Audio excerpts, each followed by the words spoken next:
So business life change చేయాలంటే 110% ఇవ్వాలి.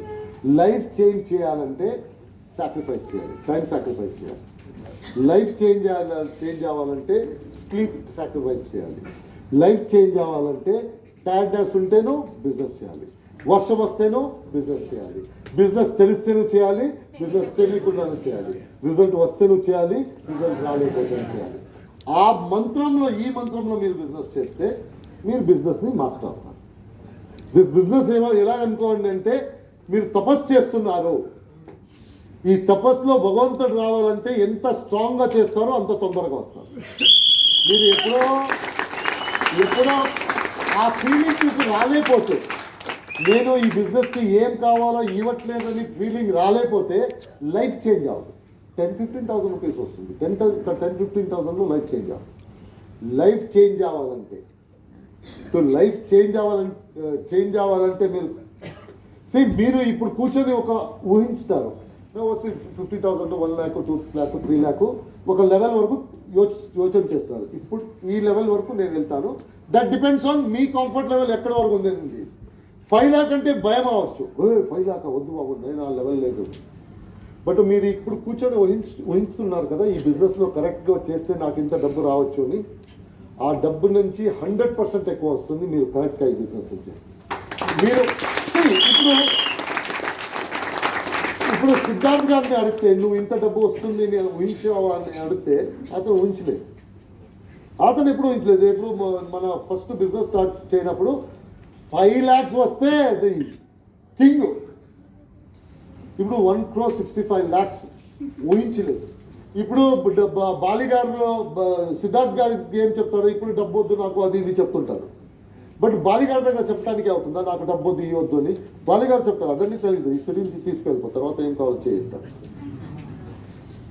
నేను ఊహించలేదు. నేనేమనుకుంటున్నాను, 1.5 lakh వస్తే చాలు, నాకు 1.5 lakh రూపీస్ రావచ్చు. నాకు 1.5 lakh రూపీస్ వస్తే నాకు టైం ఫ్రీడమ్ దొరుకుతుంది, పని చేయడానికి ఎక్కర్లేదు, నేను ఎప్పుడు కావాలో పని చేసుకోవచ్చు. బట్ నేను ఇంత డబ్బు వస్తుంది అని ఊహించుకోలేదు. నేను చాలా ఫ్రెండ్స్కి ఇంత డబ్బు వస్తుంది అని చెప్పలేదు. ఎందుకంటే మన మైసూర్ ఫ్రెండ్స్కి డెఫినెట్లీ వాళ్ళకి ఐడియా ఉంది మంచి డబ్బు వస్తుంది అని చెప్పేసి, ఎంత వస్తుంది అని వాళ్ళకి ఐడియా లేదు. నేను చెప్పలేదు.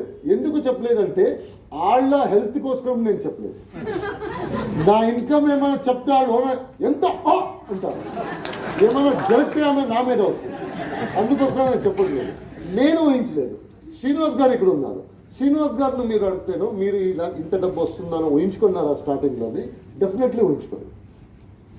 ఆ టైంలో మనకి స్టార్టింగ్ టైంలో ఏం డబ్బు వచ్చిందో, నాకు స్టార్టింగ్ టైంలో 10 rupees నా ఇన్కమ్ ఉంటే నాకు 200 rupees వస్తే చాలా పెద్ద ఇన్కమ్. నాకు ఆ టైంలో 200 rupees చాలా పెద్ద ఇన్కమ్. నేను ఇంకా 200 rupees వస్తే నేను సలాం చేస్తాను ఈ బిజినెస్కి, ఇంట్లో కూర్చుంటాను.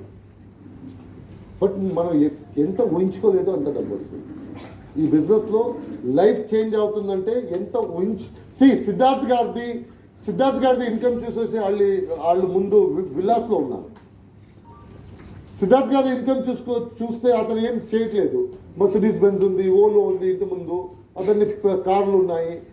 ఒక మంత్లో ఒక 15 days ఇంట్లో ఉంటారు, స్విమ్మింగ్ పూల్లో ఉంటారు. వీళ్ళది చిల్డ్రన్ కూడా ఫుట్బాల్ ఆడుతుంటారు. ఇవన్నీ చూసేసి ఎక్కువ మంది ఏమనుకోరంటే సిద్ధార్థ్ గారు ఏం చేస్తారో తెలీదు, స్మగ్లర్ అనుకున్నాను. ఇతను స్మగ్లింగ్ చేస్తుంటాడు, లేకపోతే ఇంత డబ్బు సంపాదించడానికి అవదు అని చెప్పేసి అందరూ ఏమనుకున్నారంటే సిద్ధార్థ్ గారు ఒక స్మగ్లరు, ఎక్కడో 15 days వెళ్తాడు, ఏమో పని చేసి వచ్చేస్తాడు, ఆ డబ్బు చాలా వస్తుంది అని చెప్పేసి. సిద్ధార్థ్ గారు ఊహించలేదు ఇంత డబ్బు వస్తుంది అని చెప్పేసి. సో మీరు ఊహించడానికి అవదు అంత డబ్బు. మీరు ఇప్పుడు కూర్చొని ఊహించడానికి సాధ్యమే లేదు అంత డబ్బు వస్తుంది. మీరు ఎంత ఊహించుకుంటేనే మీరు ఊహించడానికి సాధ్యం.